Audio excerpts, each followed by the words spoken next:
En el estudio 11, dispuestos a escuchar la pieza obligada que nos va a ofrecer la Banda Juventud Musical de Albal.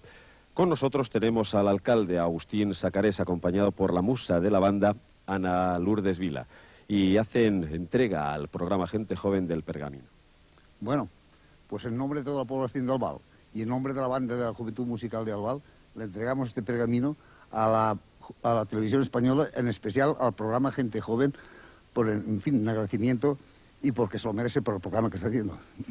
Gracias en nombre de todos los componentes del programa. Le notamos nervioso, ¿verdad? Bueno, un poquitín, pero no tiene importancia esto. Eso es normal, además.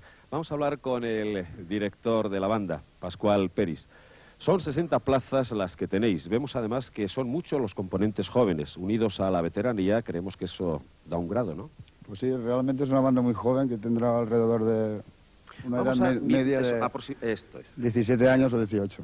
60 plazas. Muchas horas de ensayo. Ensayamos 3 o 4 días a la semana por la noche, ¿eh? Y por la tarde damos las clases con los alumnos.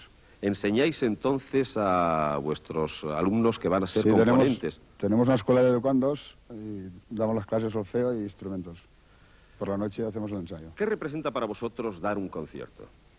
Bueno, pues es un gran aliciente tanto para los músicos, para la directiva, para el director y para todos. Vamos a escuchar el tambor de Granaderos, obra de Ruperto Chapí. ¿Por qué esta obra? Bueno, parece un tópico ya, pero como es valenciano el autor, hemos escogido esto. Escuchamos entonces por la Banda Juventud Musical de Albal el tambor de Granaderos, obra de Ruperto Chapí.